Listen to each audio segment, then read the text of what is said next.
এটা কি ছিল ভাই? রকস্টার সিনেমার দ্বিতীয় টিজার পুরাই ভাই মাথার উপর দিয়ে গেল।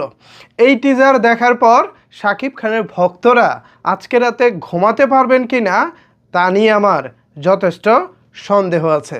কারণ এই টিজারে এতই এক্সাইটমেন্ট ছিল যে এই এক্সাইটমেন্টের ঠেলায় আদৌ ঘুমানো যাবে কি না এটা নিয়ে সত্যি যথেষ্ট সংশয় দেখা দিচ্ছে।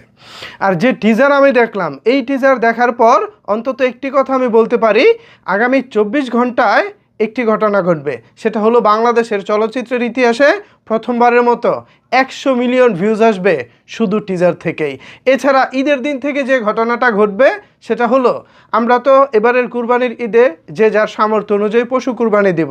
অনেকে পশু কুরবানির জন্য সকাল সকাল মানে মর্নিং শোটা হলে গিয়ে দেখতে পারে না। বাট এবার আমার মনে হয় সাকিবিয়ানরা এই গরু কাটাকাটি কিংবা পশু কাটাকাটি বাদ দিয়ে হয়তোবা সবাই হলেই ছুটে যাবে। কারণ এই টিজারে যা দেখলাম, শাকিব খানকে যেভাবে দেখানো হয়েছে, বাংলাদেশের ইতিহাসে একটা বিরল ঘটনা। জাস্ট আপনারা ক্যামেরার কাজ দেখেন, কালার গ্রেডিং দেখেন, শাকিব খানের লুক দেখেন, এবং এখানে শাকিব খানকে আমরা যেভাবে রোমান্স করতে দেখতেছি তা তো এক কথায় নতুনত্বে ভরপুর, জাস্ট ভেলকি লাগার মতো অবস্থা।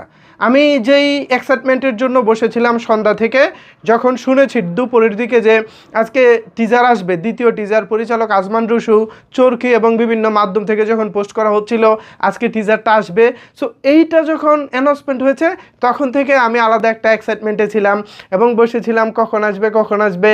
একবার কানে হাত দিই, একবার মুখে হাত দিই, একবার চুল ঠিক করি, ভাই একবার চেয়ারে বসি, তো একবার খাটে শুই। তারপরে এখানেও ভালো লাগতেছে না, অস্থির লাগতেছে।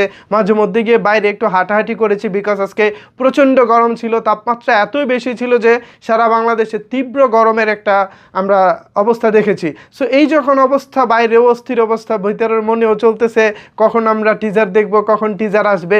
এই নিয়ে মানে সময় গুনতে গুনতে এক পর্যায়ে টিজারটা আসলো এবং দেখার পর আমি চেয়ারে ভাই বসেছিলাম, এক্সাইটমেন্টের ঠেলায় আমি চেয়ারে কাত হয়ে শুয়ে পড়ছি। এমন টিজার আসলে আমি কল্পনাও করতে পারিনি, ট্রাস্ট মি, এমন টিজার আমি কল্পনাও করতে পারিনি, আমি ভাবতেও পারিনি। আমার মাথার উপর দিয়ে চলে গেছে এবং এমন কিছু হবে, এত লেভেল অনুযায়ী হবে। আজমান রুশু ভাই এমন কিছু দেখাবেন যেটা সাকিবিয়ানদেরকে তাক লাগিয়ে দিবে। সত্যি কথা বলতে আসলে লেভেল আছে। শাকিব খান যে লেভেলে কাজ করতেছেন, আজমান রুশু যা দেখিয়েছেন, এটা ভাই অনবদ্য। ঈদের দিন থেকে হলের গেট থাকবে কিনা সন্দেহ আছে।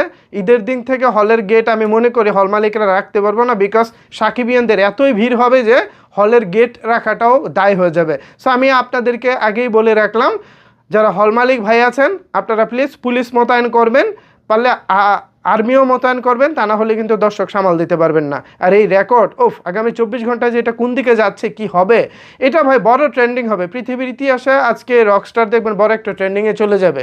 কারণ এত সুন্দর চিত্রায়ন, এত সুন্দর অভিনয়, শাকিব খানের এত সুন্দর লুক, সব কিছু মিলে ভাই ওয়াও, জোস, লাজবাব। কেমন লাগছে আপনাদের কাছে? আমার কাছে কিন্তু ভাই এই টিজার 10-এ ভাই 500। 10-এ ভাই কত দিব এটা বলবো না, 10-এ 500। আপনারা কত দিবেন একটু কমেন্টস করে জানান। ধন্যবাদ সবাইকে এতক্ষণ আমার সাথে থাকার জন্য। রাগ করলেন আপনারা?